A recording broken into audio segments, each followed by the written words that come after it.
तुम जो भी बकवास करते हो, अगर उस पर टैक्स भर दो तो वो सच हो जाता है। तो सबसे बड़ा झूठ क्या बोलोगे? तुम ऑफिस में अपने कलीग के सामने बस यूं ही फेंक रहे थे कि जियांग सिटी के थर्ड रिंग रोड के अंदर तुम्हारा एक आलीशान घर है। तभी तुम्हारे दिमाग में एक मशीनी आवाज गूंजी, होस्ट की बकवास पकड़ दी गई, फेंग टैक्स सिस्टम एक्टिवेट हो गया है। अगले ही पल तुम्हारी आंखों के सामने एक नीली पारदर्शी स्क्रीन आ गई। होस्ट ने जांग सिटी के थर्ड रिंग रोड में 158 स्क्वायर मीटर का फुली फर्निश्ड 3 BHK घर होने का दावा किया है। इस दावे को सच करने के लिए 6,000 रुपए का टैक्स भरना होगा। तुम उस नीली स्क्रीन को घूरते रही। 6,000 रुपए, ये तुम्हारे बैंक अकाउंट के आखिरी पैसे थे, तुम्हारी पूरी जिंदगी की जमा पूंजी। क्या रिस्क लें? अगर ये कोई स्कैम हुआ तो तुम पूरी तरह कंगाल हो जाओगे, लेकिन अगर सच निकला तो तुम्हारी सांसें तेज हो गई, सीने में दबी आग और मायूसी अब एक पागलपन में बदल गई। तुम्हारा कलीग जंग वे तुम्हें वहां खाली बैठा देखकर और हवा में उड़ेडियच रहा था। मैं आज ये बात साफ बोल देता हूँ, अगर तुम सच में ओशियन बे में घर खरीद सकते हो तो मैं पूरी कंपनी के सामने लाइव कीबोर्ड खा जाऊंगा। क्या कहते हो? तुमने अपने मन में किसी जंगली जानवर की तरह धांधा लगाई और स्क्रीन पर दिए गए ऑप्शन पर अपनी उंगली टिका दी। एक हल्की सी आवाज आई, फोन पर पेमेंट सक्सेसफुल का मैसेज आ गया। उसके तुरंत बाद बैंक का मैसेज भी आ गया। आपके अकाउंट 9,526 से 6,000 रुपए का पेमेंट हुआ है। अब आपके अकाउंट में सिर्फ 152 रुपए 34 पैसे बचे हैं। पैसे सच में चले गए। तुम्हारी धड़कन एक पल के लिए रुक गई और तभी दिमाग में वो ठंडी मशीनी आवाज फिर आई, टैक्स जमा हो गया है। जंग वे की तीखी हंसी ऑफिस में गूंज रही थी। लगता है पागल हो गया है, अपनी ही बकवास में खो गया है। तुम अपने फोन की स्क्रीन को टकटकी लगाकर देख रहे थे, दिल जोर से धड़क रहा था, बस सिस्टम के अगले रिएक्शन का इंतजार था। अगले ही पल तुम्हारी जेब में रखा फोन बज उठा। एक अनजान नंबर था। फोन उठाते ही दूसरी तरफ से एक आदमी की आवाज आई, क्या आप जांगयू बोल रहे हैं? मैं सिटी एक्सप्रेस से हूँ, आपके लिए एक जरूरी फाइल आई है। मैं आपकी ऑफिस की बिल्डिंग के नीचे आ गया हूँ। फाइल? मैंने तो कुछ नहीं मंगाया। तुमने अनजाने में मना किया, लेकिन फिर भी अपनी सीट से उठ खड़ीडे हुए। शायद कंपनी की तरफ से कुछ हो। बिल्डिंग के बाहर नीली ड्रेस पहने हुए एक डिलीवरी वाला तुम्हें देखते ही पास आया। जांगयू सर, आपकी फाइल, साइन कर दीजिए। तुमने जैसे तैसे साइन किए। फाइल को दबाकर देखा, अंदर कुछ सख्त चीज थी। सील फाड़ी तो अंदर से कुछ चीजें बाहर गिर गई। एक गहरा लाल रंग का हार्ड कवर वाला रजिस्टर, चाबियों का एक गुच्छा जो काफी कीमती और चमकदार लग रहा था, और कुछ एक्सेस कार्ड। तुम्हारी नजरें उस लाल किताब पर जम गई जिस पर सुनहरे अक्षरों में लिखा था, जो तुम्हारी आंखों में चुभ रहा था, प्रॉपर्टी ओनरशिप सर्टिफिकेट। तुमने तेजी से किताब खोली।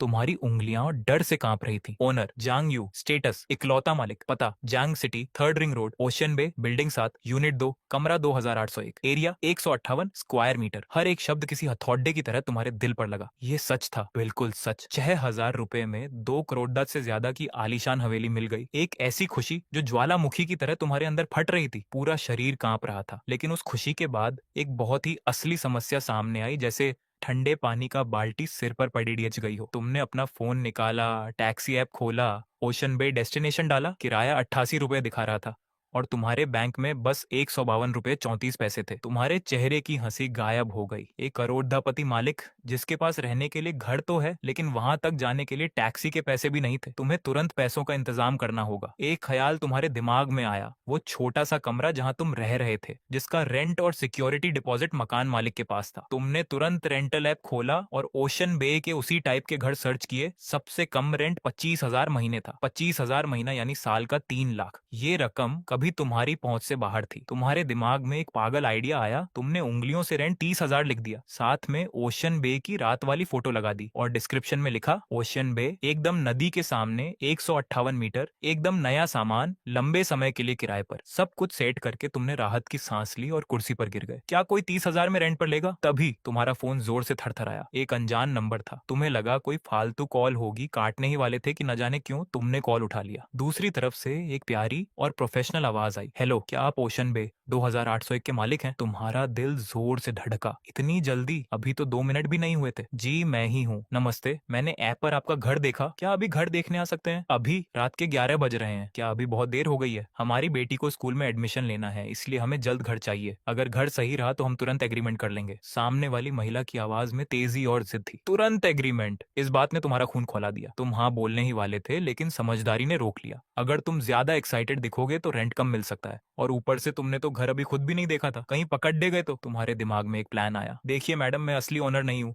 घर मेरे एक दोस्त का है, वो विदेश चला गया है, उसने मुझे रेंट पर देने के लिए बोला है। इस झूठ ने तुम्हें एक मजबूत पोजीशन दे दी, और किसी भी जानकारी की कमी को छुपाने का बहाना भी मिल गया। मुझे उसके पास से चाबियां लेनी होंगी, शायद 1 घंटा लग जाए। क्या आप रुक सकती हैं? फोन पर कुछ सेकंड सन्नाटा रहा। ठीक है, 1 घंटे बाद हम ओशन बे की बिल्डिंग के नीचे मिलेंगे। फोन रखते ही तुम बिस्तर से उछल पड्डे, प्रॉपर्टी पेपर, चाबियां और एक्सेस कार्ड बैग में भरे और बाहर भाग निकले। 1 घंटे बाद तुम हांफते हुए ओशन बे के गेट पर खड़े थे। आधी रात को भी वहां रोशनी जगमगा रही थी। सिक्योरिटी गार्ड एकदम अलर्ट खड़ीचे थे। सब कुछ बहुत महंगा और वीआईपी लग रहा था। लाइट के नीचे एक बूढ़ी और एक जवान महिला खड़ी थी। बूढ़ी महिला 40 से 50 साल की लग रही थी, जिसने काफी महंगे कपड़े पहने थे। जवान लड़की 17 से 18 साल की थी, जो सादा टी शर्ट और जीन्स में थी। चेहरे पर थोड़ी चिद्दाहट थी। तुम पास गए। नमस्ते, क्या आप वंग मैम हैं? मैं जंग यू हूँ, दोस्त ने मुझे चाबियां दी हैं। हम चलो। वंग आंटी ने कोई फालतू बात नहीं की, बेटी को साथ लिया और अंदर चल दी। दरवाजा खुला तो घर से महंगी खुशबू और लग्जरी का एहसास हुआ। सेंसर लाइट्स जल गई। सामने एक बड़ा और चमकदार हॉल था।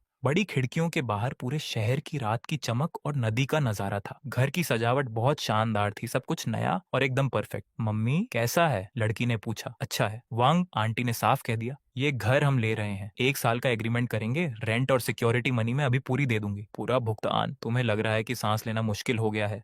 आगे की प्रक्रिया इतनी तेज थी कि यकीन नहीं होता। तुमने कॉन्ट्रैक्ट प्रिंट किया। वांग यी ने पेन से अपना नाम लिख दिया। तुम्हारे साइन करते ही वांग यी ने मोबाइल बैंकिंग चालू कर दी। ठीक है, चेक कर लो। तुम्हारा फोन लगभग उसी पल वाइब्रेट हुआ। एक बैंक मैसेज आया। आपके खाते 9526 में 3,70,000 रुपए जमा हुए। बैलेंस 3,70,152 रुपए 34 पैसे है। 6 शून्य 37 लाख 3,70,000। तुमने खुद को शांत रखा। चाबी और एक्सेस कार्ड फाइल से निकालकर वांगी के आगे सरका दिया। अगली सुबह तुम बिस्तर से उठे। सोचा कि इन 3 सालों का सबसे महंगा नाश्ता बाहर जाकर किया जाए। बॉस, एक सोया मिल्क, 2 फ्राइड स्टिक और एक उबला अंडा। बैठते ही जांग वे की चुभती हुई आवाज पीछे से आई। ओह, ये तो जांग साहब है। क्या हुआ? हयंग वान का बंगला पसंद नहीं आया कि फिर से हमारी ऐसी गरीब जगह पर नाश्ता करने आ गए? वह तुम्हारे सामने बैठ गया, अपना फोन टेबल पर पटका। देखा, सबसे नया मॉडल है, 10,000 से ज्यादा का। तुम्हारी तरह नहीं, जिसका अगले महीने का किराया देने के भी पैसे नहीं है। क्या कुछ उधार चाहिए? तुमने उसे नजरअंदाज किया। फ्राइड स्टिक उठाई, सोया मिल्क में डुबोया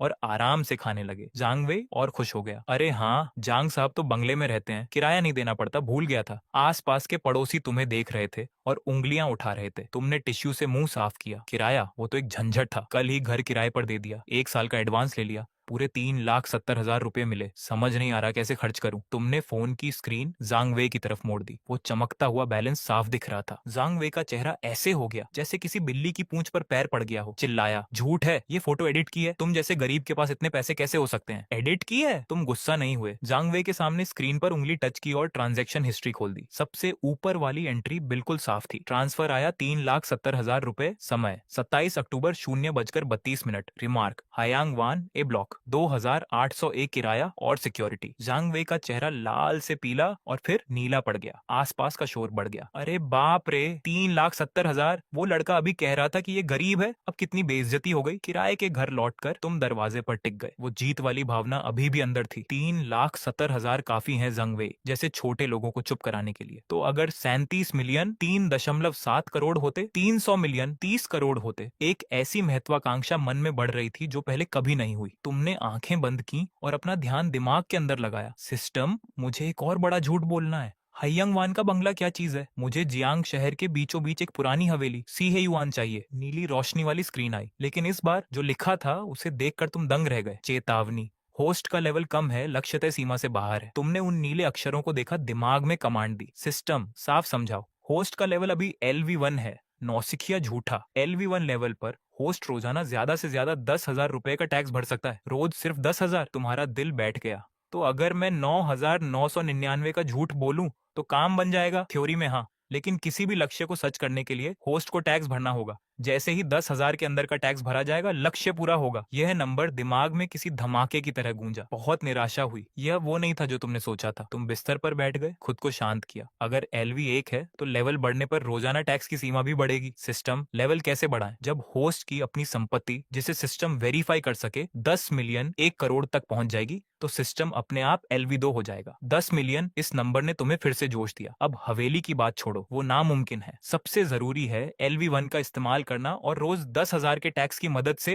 3,70,000 की पूंजी को बढ़ाकर जल्दी से 10 मिलियन जमा करना। पैसों से पैसा बनाना ही सबसे तेज तरीका है। तुम्हारा दिमाग पूरी तरह शांत हुआ। तुमने प्लानिंग शुरू की। तभी फोन वाइब्रेट हुआ। तुम्हारे सबसे अच्छे दोस्त लिन मिंकाई का फोन था। फोन पर लिन मिंकाई की आवाज बहुत थकी हुई और निराश थी। मैं स्कूल के पीछे वाली पुरानी बारबेक्यू शॉप पर हूँ, क्या टाइम है? क्या यहाँ आ सकते हो? साथ में कुछ पी सकते हैं? तुमने उसकी आवाज में कुछ गलत महसूस किया। खड़े हुए, लोकेशन भेजो, मैं बस आता हूँ। पुरानी बारबेक्यू शॉप 10 साल से वैसी ही शोर शराबे वाली। तुमने कोने में लिन मिंकाई को ढूंढ लिया। टेबल पर कई खाली बियर की बोतलें थी। लिन मिंकाई के सामने खाना वैसे ही पड़ा था। वह बस मशीन की तरह बियर पी रहा था। उसकी नजरें कहीं नहीं थी। ये सब क्या हाल बना रखा है? तुम उसके सामने वाली कुर्सी खींच कर बैठ गए। काम चला गया, बस इतना समझो, लिन मिंकाई ने कहा और एक बड़ा घूंट पी लिया। कंपनी ने निकाल दिया, कारण दिया कि मेरी एफिशिएंसी कम है। हाँ हाँ, और पता है क्या, तुमने उसका ग्लास भरा। और क्या? लिन मिंकाई रुक गया। हाथ में बियर की बोतल जोर से टेबल पर पटकी। श्याओया ने ब्रेकअप कर लिया? क्यों? तुम्हारा दिल भारी हो गया। श्याओया लिन मिंकाई की गर्लफ्रेंड थी, पहले साल से साथ है। सब उन्हें आइडल कपल मानते थे। और क्या वजह हो सकती है? लिन मिंकाई हंसने लगा।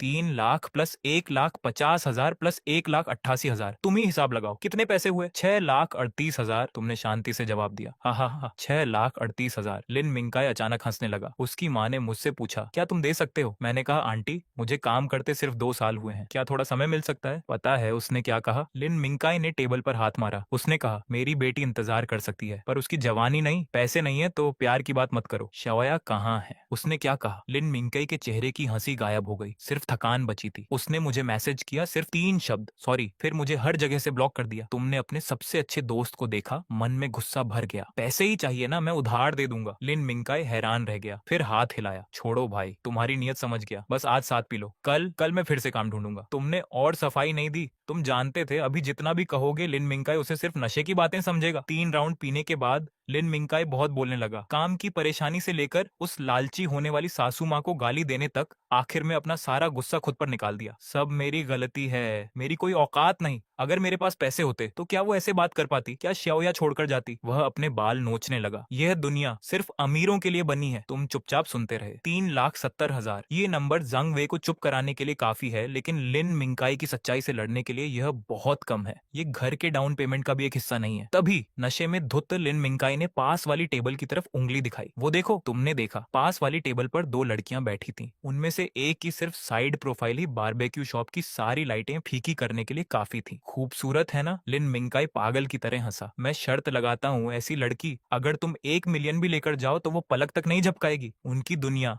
हमारी दुनिया से बहुत अलग है। उसकी बातों में सच्चाई से कुचले जाने का दर्द और कड़वाहट थी। तुमने कुछ नहीं कहा। पहले तुम भी शायद यही सोचते, लेकिन अब जेब में 3,70,000 कैश की हिम्मत और दिमाग में झूठ को सच करने वाला सिस्टम होने की वजह से तुम्हारा नजरिया पूरी तरह बदल चुका था। अब आप आगे क्या करना चाहेंगे? लिन मिंकाई ने तुम्हें धक्का दिया, क्या हुआ? सच कड्डवा लगा क्या? क्या ऐसा लगता है कि हम जैसे छोटे लोग उन लोगों से बात करने की काबिलियत भी नहीं रखते? नहीं शायद। तुम अचानक बोले, नहीं शायद। लिन मिंकाई को ऐसा लगा जैसे कोई बड्ढा मजाक सुन लिया हो। तो जाओ ना, मुझे वीचेट आईडी लेकर दिखाओ। अगर तुम मांग पाए तो आज का खाना मेरी तरफ से। तुमने उस शांत दिखती पीठ को देखा, अपनी सीट से उठे, अपनी जैकेट ठीक की और बोले, पार्टी का छोड़ो, बस देखते रहो। लिन मिंकाई को लगा नहीं था कि तुम सच में ऐसा करोगे। उसने हाथ आगे बढ़ाया तुम्हें रोकने के लिए, पर तुम निकल गए। उस औरत के बगल वाली सहेली ने हलचल महसूस की। पहले उसने ऊपर देखा, चेहरे पर सतर्क भाव था। तुम उनके टेबल के सामने जाकर रुक गए। तुम्हारी लंबी परछाई उन पर पेडिडी रच रही थी। नमस्ते। उस औरत ने आखिरकार प्रतिक्रिया दी। उसने धीरे से सिर उठाया। कुछ काम है? कुछ खास नहीं। तुमने हाथ में पकड़ा हुआ बियर का गिलास उनकी टेबल पर रख दिया और खुद ही एक खाली कुर्सी खींचकर बैठ गए। मेरा नाम जियांग यू है। बस ऐसा लगा, इतनी भिड्डा वाली जगह में 2 खूबसूरत लड़कियां इतनी खामोश हैं, थोड़ा बोरिंग है। दूर बैठा लिन मिंकाई अपने चेहरे पर हाथ रख लिया। उसे और देखने की हिम्मत नहीं थी। उस औरत ने तुम्हें ऊपर से नीचे तक देखा, फिर नजरें हटा ली, वापस नीचे झुककर मूंगफली के दाने हटाने लगी, जैसे तुम हवा का झोंका हो। तुमने गला साफ किया और एक ऐसी ईमानदारी वाली आवाज में बोले, मुझे बस ऐसा लगता है किसी ऐसे इंसान से मिलना जिसे देखकर दिल धड़के आसान नहीं होता। जियांग शहर के 5th रिंग में मेरे 4 फ्लैट हैं, बढ़े नहीं है, सब मिलाकर करीब 400 वर्ग मीटर होंगे। पर पहली बार ऐसा लगा कि मेरी ये दौलत किसी लड्ढकी के सामने कम पड़ दिख रही है। तुमने उस औरत के चेहरे पर नजरें गड्ढा दी। उम्मीद थी कि शायद थोड़ी हैरानी, जलन या इमोशन दिखेगा, लेकिन कुछ भी नहीं हुआ। औरत ने मूंगफली हटाना भी बंद कर दिया। 4 फ्लैट क्या बहुत होते हैं? पास वाली सहेली हंसी रोक नहीं पाई। तुम्हारे दिमाग का तार हिल गया था। ज्यादा नहीं, पर तुम्हें क्या लगता है, क्या घर खरीदने से अच्छी पसंद खरीदी जा सकती है या तहजीब? उसने बीच में ही काट दिया। घर का दिखावा करके अप्रोच करने वाले मर्द बहुत देखे हैं, पर तुम जैसे बेवकूफ पहले हो। New rich. आखिरी के 2 शब्द उसने लगभग होंठ हिलाकर बोले, हल्के फुल्के पर किसी भी गाली से ज्यादा भारी थे। आसपास के टेबल से कुछ नजरें तुम्हारी तरफ मुद्दने लगीं। चेहरे पर हंसी थी। तुम्हारे शरीर का सारा खून दिमाग में चढ़ गया। इस बात से नहीं कि रिजेक्शन मिला, बल्कि इसलिए कि तुम्हारा सबसे बद्धा घमंड उसके सामने कचरे जैसा था। ये बेइज्जती किसी पिटाई से भी ज्यादा खतरनाक थी। तुम खद्दे हुए बिना कुछ बोले अपना बियर गिलास उठाया और वापस अपनी सीट पर चले गए। तुम ठीक हो? लिम मिंगकाई ने डरते हुए पूछा। मैंने तो कहा था ना, हम अलग दुनिया के हैं। न्यूरिच, बेवकूफ। तुमने अचानक हाथ उठाया। वेटर! एक लाल बनियान पहने वेटर दौड़ कर आया। भाई, कुछ और मंगाना है? तुमने मेन्यू उठाया। नजरें तेजी से दौड़ाने लगे, फिर एक डिश पर रुक गए। रोस्टेड बुलाई। ये लाओ, सबसे बड़ी प्लेट। थोड़ा कच्चा रखना, ऊपर से खूब जीरा और मिर्च डालना। ठीक है भाई। वेटर ने लिख लिया। मुद्दने वाला था। तुमने फिर रोक लिया। जेब से 100 का नोट निकाला, उसे पकड़ाया। जब बन जाए तो सीधे उस टेबल पर ले जाना और उनसे कहना, बगल वाले भाई ने खिलाया है ब्यूटीज की गर्मी निकालने के लिए। वेटर कुछ पल रुका, फिर समझकर मुस्कुराया। ठीक है भाई, आप मुझ पर छोड़ दो। 15 मिनट बाद वेटर एक बड़ी प्लेट लेकर सीधे उन दोनों लड़कियों की टेबल पर पहुंचा। ब्यूटीज, ये बगल वाले हैंडसम भाई ने आप लोगों को खिलाया है। प्लेट में 10-12 गोल मटोल काली सी चीजें सींक में लगी थी। सतह पर तेल चमक रहा था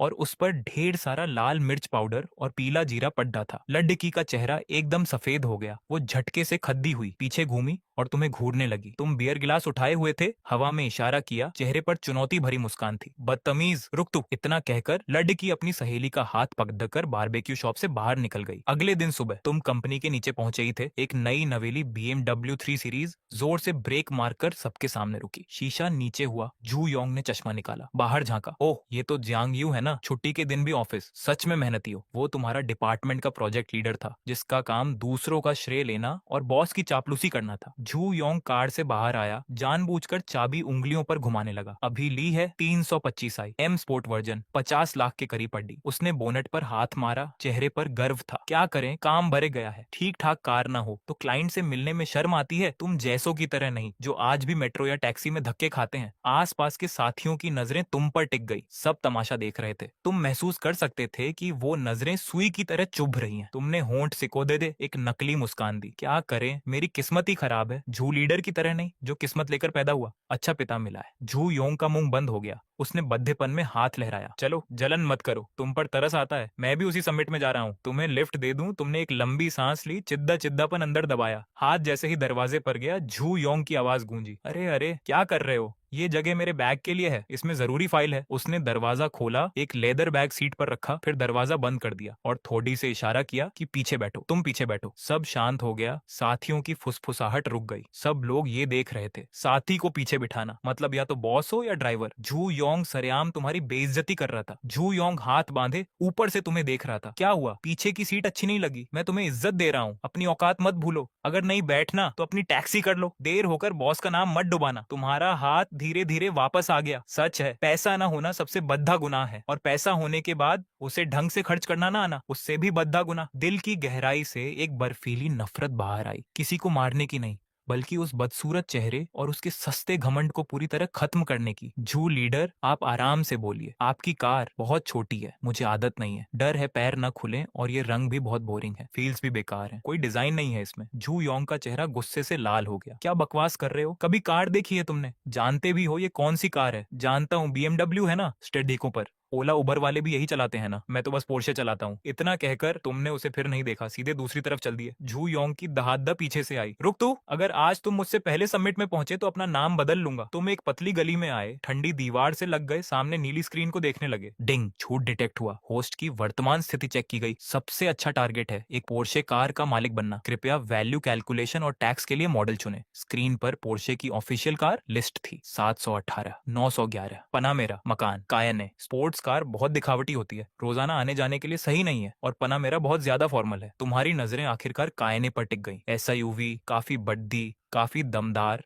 और कीमत का रेंज भी बद्दा है। सबसे बड़ी बात, कायने में ऑफिस जाना ये दिखाता है कि आप सक्षम हैं, पर बहुत ज्यादा दिखावा भी नहीं। परफेक्ट। टारगेट लॉक हुआ। पोर्शे कायने, टॉप मॉडल, कीमत 1,09,50,000। टैक्स कैलकुलेट हो रहा है। प्रोग्रेस बार धीरे धीरे चल रही थी। तुम्हारा दिल धड़क रहा था। ये 1 करोड़ की कार है। टैक्स कितना होगा? 10,000, 20,000? उम्मीद है 10,000 से ज्यादा ना हो, वरना डेली लिमिट खत्म हो जाएगी। क्लाउड सेटिंग का खेल आखिरकार खत्म हुआ। स्क्रीन पर एक मैसेज चमक उठा। ब्लोइंग हॉर्न टैक्स के तौर पर 4,000 रुपए चुकाने हैं। 4,000! सांस एक पल के लिए थम गई। ये रकम उतनी ही है जितनी हर महीने की लिमिट है। और बैंक अकाउंट में इतना पैसा है, बस 4,000 की बात है उन सब की बोलती बंद करने के लिए। क्या ये सौदा सही है? भाई इससे बेहतर कुछ नहीं हो सकता। हैंगओवर का सिरदर्द अभी भी बाकी है, मगर दिमाग में झू योंग का मजाक और याओ जियांग की नफरत भरी नजरें किसी फिल्म की तरह घूम रही है। ये सब किसी खंजर से कम नहीं है जो दिल को चोट पहुंचा रहे हैं। अगर आज चुप रह गए तो ऑफिस में कैसे नजर उठाओगे? झू योंग तुमको और कुछ लेगा, तुम पर नाकाम होने का ठप्पा लगा देगा और तुम ऑफिस का मजाक बनकर रह जाओगे। नहीं,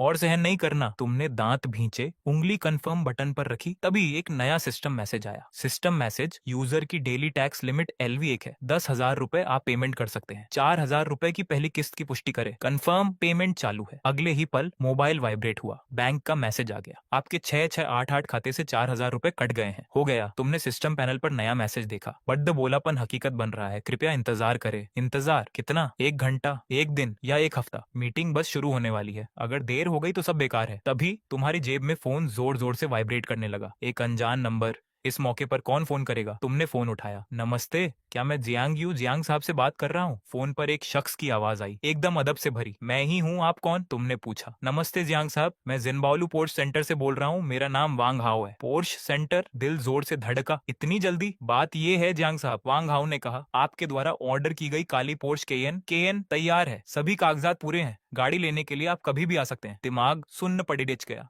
ऑन ऑर्डर, कागजात, इंश्योरेंस, टेम्परेरी नंबर प्लेट, सब इतनी जल्दी हो गया कि यकीन नहीं हो रहा। लगा जैसे सपना देख रहे हो। हेलो जियांग साहब, क्या आप सुन रहे हैं? जवाब न मिलने पर उसने पूछा। हाँ। तुमने गला साफ किया, घबराहट को काबू में किया। मैं अभी आता हूँ। कितना समय लगेगा? जिंगयुन बिल्डिंग से आऊंगा तो 10 मिनट में पहुंच जाऊंगा। ठीक है। फोन रखते ही सिस्टम पैनल गायब हो गया। सब सच था। 4,000 रुपए में मिलियन वाली पोर्श मिल गई। झू योंग की बेइज्जती, याओ जियांग का तिरस्कार, अब सब बेकार लग रहा है। तुम सीधे खड़े हुए, अपने मुद्दे हुए शर्ट को ठीक किया और बाहर निकल गए। पोर्श सेंटर में कदम रखते ही ठंडी हवा ने स्वागत किया। कुछ बोलने से पहले ही वांग हाओ दौड़ कर आया और चेहरे पर मुस्कान लिए बोला, जियांग साहब आप आ गए। बिना किसी फालतू बात के उसने हाथ के इशारे से तुम्हें कार एरिया की तरफ बुलाया। वहां काली रंग की वह आक्रामक मशीन खड़ी थी, पोर्श केएन। रोशनी में उसका शरीर चमक रहा था। वांग हाओ ने फुर्ती से दरवाजा खोला और एक फाइल तुम्हें दी। आवाज में बहुत सम्मान था। जियांग साहब, सब तैयार है, ये रही आपकी कार। तुमने फाइल ली, खोलकर देखा, रजिस्ट्रेशन पेपर पर तुम्हारा नाम लिखा था। सब सच था। तुमने कार की जानकारी लेने से मना किया और सीधे अंदर बैठ गए। इंजन की जोरदार आवाज के साथ वह विशाल कार बाहर निकल गई। सिर्फ 10 मिनट में तुम ऑफिस बिल्डिंग के नीचे थे। वहां झू योंग अपनी काली BMW 3 सीरीज के साथ खड़ा था, सिगरेट पी रहा था और सहकर्मियों की तारीफ का लुत्फ उठा रहा था। तुमने कार धीमी नहीं की, सीधे उसकी BMW की तरफ मोड़ दी। इंजन की आवाज ने बाकी सब शोर दबा दिया। भीड़ डरकर पीछे हटी। सबने सांस रोक ली और अपनी आंखों से देखा कि वह काली केएन दबदबे के साथ झू योंग की BMW के पास खड़ी है। दोनों कार एक साथ ही। फर्क साफ दिख रहा था। उस केएन के सामने झू योंग की BMW खिलौने जैसी लग रही थी। दरवाजा खुला, तुमने एक पैर बाहर रखा, फिर दरवाजा बंद किया, जैसे आम तौर पर बाजार से कुछ सामान ले रहे हो। पर पूरा प्रांगण शांत हो गया। सब सन्न थे, वे कार देख रहे थे। फिर तुम्हें दिमाग काम करना बंद कर चुका था। झू योंग के मुंह से सिगरेट गिर गई, उसकी खुशी गायब हो गई। पास ही किसी ने हकलाते हुए पूछा, जियांग यू, क्या ये कार आपकी है? तुम कुछ बोलते उससे पहले जुयोंग हंस पड़ा। इसकी? तुम सब पागल हो गए हो क्या? वह तुम्हारी तरफ भरा, कार को तुच्छ नजरों से देखते हुए बोला, अच्छा है जियांग यू, पूरी ताकत लगा दी,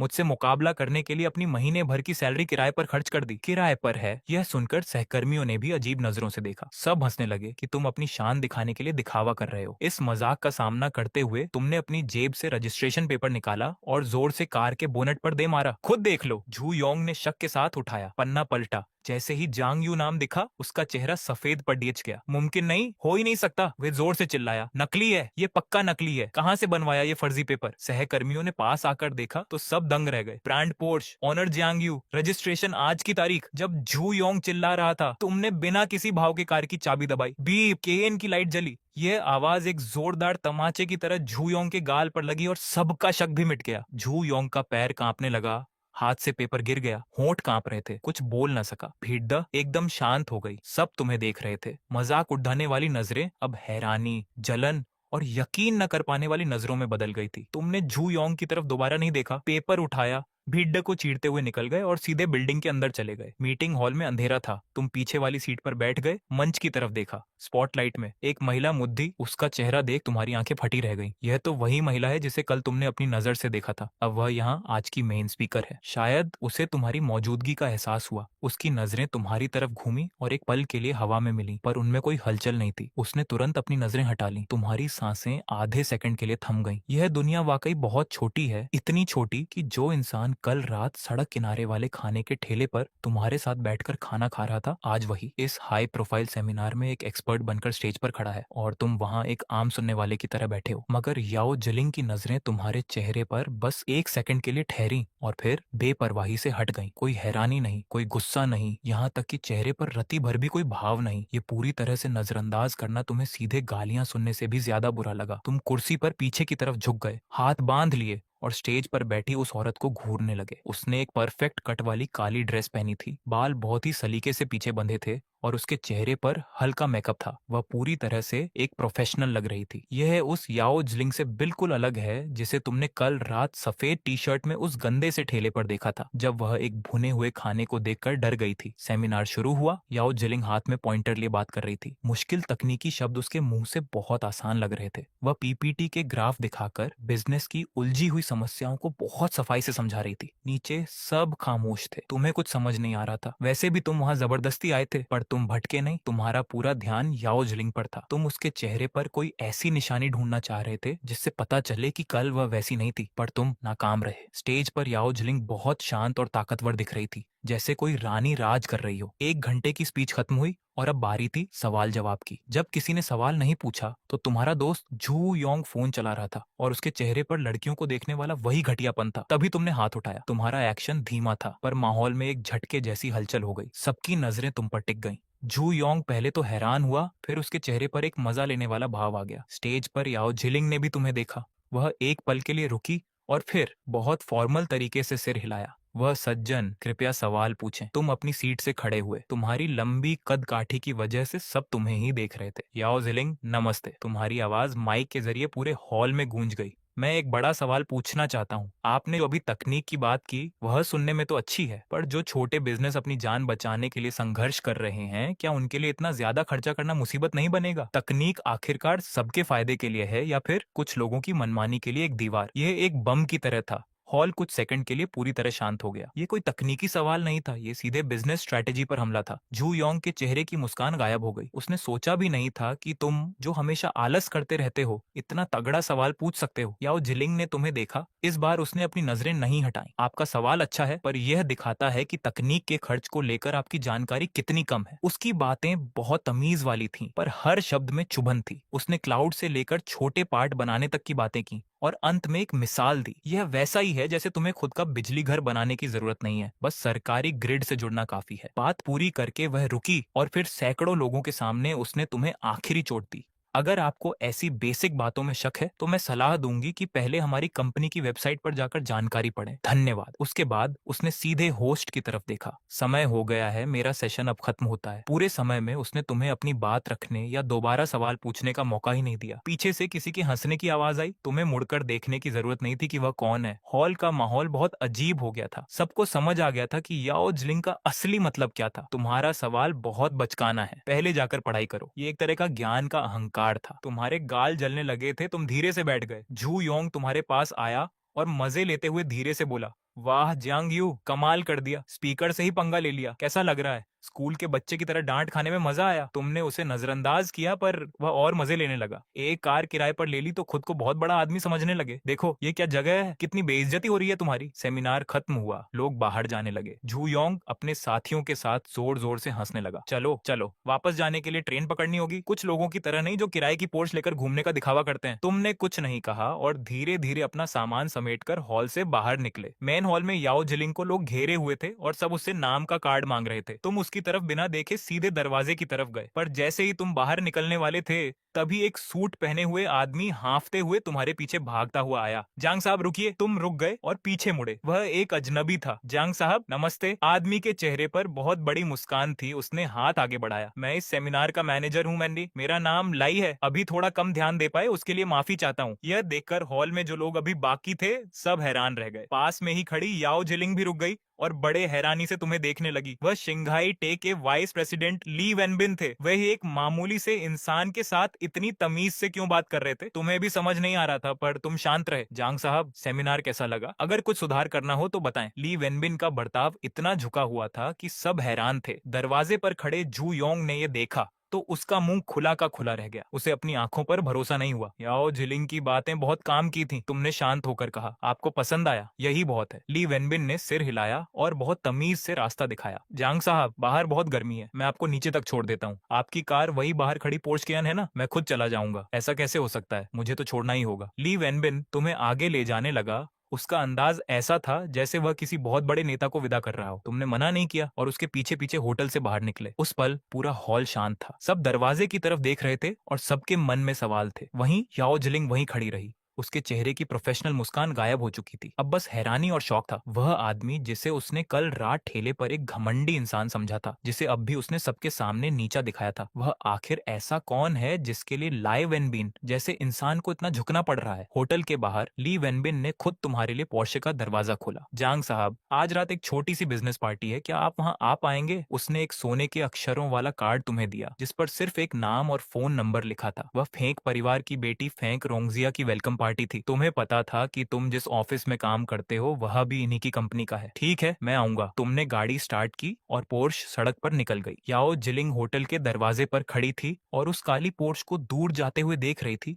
उसके चेहरे पर बहुत उलझन थी। पार्टी का लोकेशन शहर के बाहर एक प्राइवेट फार्म हाउस था। वहां पहुंचते ही पता चला कि ये कोई डिनर पार्टी नहीं बल्कि लग्जरी कार शो है। वहां फेरारी और लैम्बोर्गिनी की भरमार थी। आपकी कायन कार वहां खड़ी होकर एकदम सादी और मामूली लग रही थी। आप जैसे ही कार पार्क करके बाहर निकले, व्हाइट सूट पहने हुए वांग हाई फेंक रोजा के साथ आपकी तरफ आया। उसकी नजरें आपकी कार को ऐसे देख रही थी जैसे कोई चाकू हो। उसने मुंह खोलते ही जहर उगला। कायन लेकर इस महफिल में? भाई रास्ता भटक गए क्या? पास वाला स्टाफ पार्किंग लॉट तुम्हारे लिए एकदम सही रहेगा। इस बदतमीजी को सुनकर फेंक रोजा बस एक पल के लिए रुकी, पर उसने कुछ नहीं कहा। आपको ये सब देखकर हंसी आ गई। आपने जवाब दिया, कार बस एक आने जाने का साधन है। इस पर वांग हाई और जोश में आ गया। उसने अपनी फेरारी की चाबी निकालकर हवा में उछाली और बोला, आने जाने के साधन में भी फर्क होता है। कुछ लोग किस्मत से मेन टेबल पर बैठते हैं तो कुछ को तो अंदर आने की भी हैसियत नहीं होती। वांग हाई ऐसा मत कहो। फेंक रोजा ने आखिरकार मुंह खोला, पर उसकी बात बहुत हल्की थी। इसमें कोई डांट नहीं थी, बस माहौल को शांत करने की कोशिश थी। मैं बस जियांग के साथ मजाक कर रहा था। वांग हाई ने चाबी जेब में रखी, पर उसका एटीट्यूड अभी भी बहुत हाई था। जियांग बुरा नहीं मानेंगे है ना? आपने हाथ में शैंपेन का गिलास उठाया और मुंहतोड़ जवाब दिया, मैं इतना नीचे नहीं गिरा कि किसी और की अज्ञानता पर गुस्सा करूं। अगर तुम अपनी शान बघाड़ने के लिए इतने बेताब हो तो ये तुम्हारी बेवकूफी है। इतना सुनते ही पार्टी में माहौल गर्म हो गया। वांग हाई का चेहरा गुस्से से लाल हो गया। वो तिलमिलाकर बोला, ठीक है मैं बेवकूफ सही, तो चलो देखते हैं तुम्हारी अकल तुम्हें कैसी कार दिलाती है। कहीं ये रेंट पर तो नहीं ली? वहां मौजूद लोगों को तमाशा देखना था। तभी आपके दिमाग में सिस्टम का अलार्म बजने लगा। सिस्टम नोटिफिकेशन, होस्ट शेखी बघार रहा है, टारगेट लॉक, 3 करोड़ की पगानी हुएरा, इसके लिए 9,000 की शेखी टैक्स लगेगी। क्या आप कंफर्म करते हैं? 9,000 में 3 करोड़ की सुपरकार, ये तो फायदे का सौदा था। आपने मन में बोला, कंफर्म। सिस्टम ने 9,000 काट लिए और पगानी हुएरा डिलीवरी के लिए निकल गई। टाइम दिया गया 30 मिनट। सिस्टम ने सारे लीगल पेपर भी तैयार कर दिए। वांग हाई के घमंडी चेहरे को देखते हुए आपने धीरे से बोला, पगानी। सन्नाटा। पूरी पार्टी में चुप्पी छा गई। फेंक रोजा तक हैरान रह गई। पगानी भाई क्या परी कथा सुना रहे हो? वांग हाई हंसते हंसते दोहरा हो गया, पता है पूरे चाइना में कितनी है? तुमने तो झूठ की हद पार कर दी। इतनी बेइज्जती के बाद भी आप शांत रहे। आपने फोन निकाला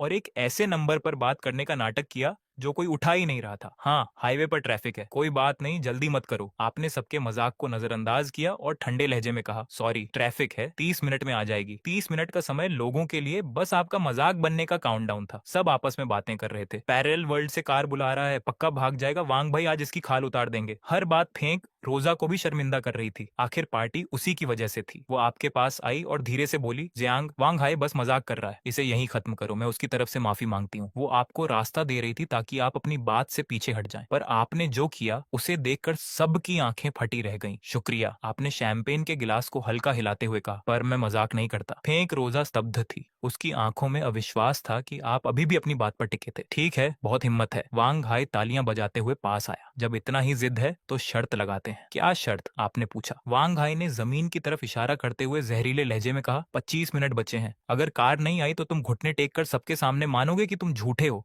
और यहाँ से निकल जाओगे। ये बहुत खतरनाक शर्त थी। वो आपकी इज्जत को मिट्टी में मिलाना चाहता था। पूरी पार्टी उत्साहित थी, लेकिन आपने कहा, शर्त बराबर नहीं है। क्या बराबर नहीं है? वांग हाय हंसा। अब तुम मोल भाव करोगे? आपने उसकी बात पर ध्यान नहीं दिया। आपकी नजरें उसकी फेरारी की चाबी पर थीं। अगर मैं जीता तो तुम्हें कुछ नहीं मिलेगा। ऐसा करते हैं, कार आ गई तो तुम्हारी फेरारी मेरी होगी। सब हैरान रह गए। कोई ऐसी चीज पाने के लिए जो शायद है ही नहीं। आप फेरारी की शर्त लगा रहे थे। वांग हाय हंसा और चाबी टेबल पर पटक दी। ठीक है, मंजूर है। अगर पगानी आ गई तो कार तुम्हारी। आपने फोन निकाला और पूरी भीड़ के सामने शर्त को रिकॉर्ड कर लिया। समय बीता गया। माहौल अजीब होता गया। आप आराम से शैंपेन पी रहे थे। वांग हाई टाइम देख रहा था। 20 मिनट बचे हैं, 10 मिनट बचे हैं। अपने ड्राइवर को कॉल करना है क्या? फेंक रोजा किनारे हो गई थी, पर आपके दिमाग में सिस्टम की आवाज गूंज रही थी। पगानी हुएरा शहर में एंटर कर चुकी है। चेक पोस्ट पार कर ली है। 7 मिनट बचे। सिक्योरिटी चेक हो रहा है। 3 मिनट बचे। आखिरी 1 मिनट। वांग हाई की जीत पक्की लग रही थी। सब लोग कैमरा तैयार रखो, जियांग के घुटने टेकने का नजारा देखना है। लोग आपकी तरफ बढ़े। वांग हाय आपके सामने आकर खड़ा हो गया। टाइम खत्म। कहाँ है कार? आपने जवाब नहीं दिया, बस फार्म हाउस के गेट की तरफ देखा। तभी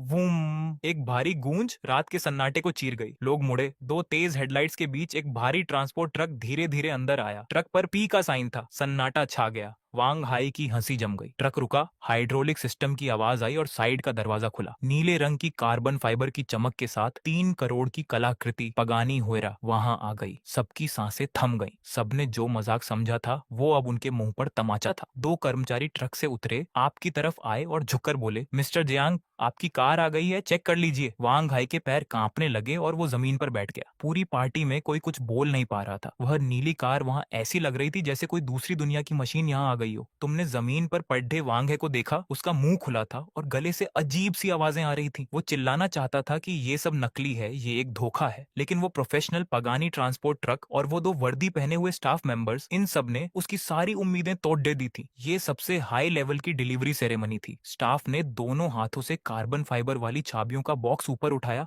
और ऐसे सम्मान से तुम्हारी तरफ बढ़ाया जैसे किसी राजा को राजदंड पेश कर रहे हो। तुमने बिल्कुल शांत चेहरे के साथ हाथ बढ़ाकर चाबी का बॉक्स लिया। बस इस एक एक्शन ने पूरी महफिल में आग लगा दी। ओह तेरी, सच में पगानी हुआयरा असली गाड़ी तो मैगजीन से 100 गुना ज्यादा खतरनाक है। ये आखिर है कौन? सच में इसने पगानी बुला ली। शोर ऐसा था जैसे कोई बांध टूट गया हो। जिन लोगों ने अभी तुम्हें सबसे ज्यादा नीचा दिखाया था, उनके गाल अब शर्म और बेइज्जती से लाल हो रहे थे। वो किसी बिल में छिपना चाह रहे थे। तभी वांग है पागलों की तरह उछलकर खड़ा हुआ और तुम्हारी तरफ इशारा करते हुए बोला, मैं नहीं मानता, ये मुमकिन नहीं है। तू आखिर है क्या जो पगानी खरीद सके? ये पक्का किराए की है। तूने सब ड्रामा किया है। वो बड़बद्दा रहा था जैसे आखिरी तिनके का सहारा ले रहा हो। तूने 2 एक्टर बुलाए, ट्रक किराए पर लिया और मुझे बेवकूफ बनाने आया। तू मेरी फेरारी हड डेपना चाहता है। सपना देखना छोड़ दे। ये बात तो उसे खुद भी यकीन नहीं दिला पा रही थी। भला कौन सी रेंटल कंपनी इतने करोड़ज की सुपरकार के साथ ऐसी वीआईपी डिलीवरी सर्विस देती है? आसपास के लोग उसे ऐसे देख रहे थे जैसे वो कोई जोकर हो। हार मानने के बजाय वो ऐसी हरकतें कर रहा था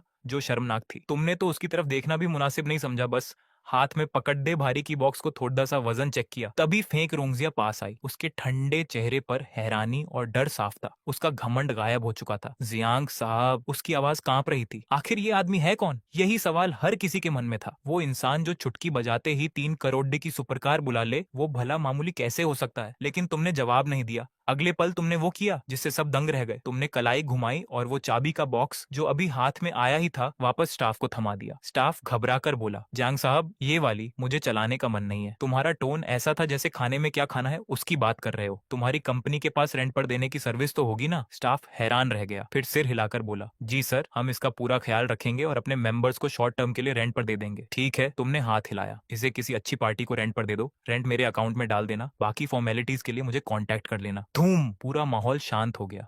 अगर पगानी का आना एक धमाका था तो तुम्हारा ये कहना परमाणु बम था। वो पगानी, वो हुएरा, करोड़पतियों का सपना, गाड़ी का दरवाजा तक नहीं खोला अंदर बैठे तक नहीं, और तुमने उसे रेंट पर दे दिया। ये कैसी दौलत है और कैसी बेपरवाही। तुम्हारे लिए ये 3 करोड़ की कलाकृति सधक पर खद्दी किसी आम चीज जैसी थी। पैसों को घास समझने वाला ये अंदाज वहां मौजूद लोगों की सोच को हिला देने वाला था। वांग है पूरी तरह खत्म हो गया। अपनी प्यारी फेरारी के सामने तुम्हारी इस हरकत ने उसे औकात याद दिला दी। स्टाफ ने फिर से झुककर सम्मान दिया। जी जियांग साहब, अभी सब हो जाएगा। तभी ट्रांसपोर्ट ट्रक चालू हुआ। वो शानदार गाड़ी जिसने पूरे फंक्शन को पागल कर रखा था, बिना घास छुए वहां से चली गई। तुमने एक बार भी पीछे मुड़कर नहीं देखा और जुए की मेज की तरफ बढ़ गए। वहां से फेरारी की चाबी उठाई और पार्किंग की तरफ चल दिए। वांग है से एक शब्द भी नहीं बोले। पीछे सब सन्नाटे में खड्डे थे और वांग है का चेहरा कागज सा सफेद था। फेंक रूजिया तुम्हें जाते देख रही थी, लेकिन कुछ बोल नहीं पा रही थी। तुम्हारी पावर उसकी सोच से बाहर थी। इंजन की गूंज के साथ तुमने गाड़ी ली और एस्टेट से बाहर निकल आए। गेट के बाहर आते ही मोबाइल वाइब्रेट हुआ। टिंग, आपकी पगानी हुएरा रेंटल प्रोसेस में चली गई है। उम्मीद है रोजाना 1.2 लाख रेंट मिलेगा जो सीधे आपके अकाउंट में आएगा। तुमने मैसेज देखा और मुस्कुराए। ये दिखावा थोड़ा ज्यादा हो गया था। अगली बार कुछ और बढ़ा करेंगे। अगले दिन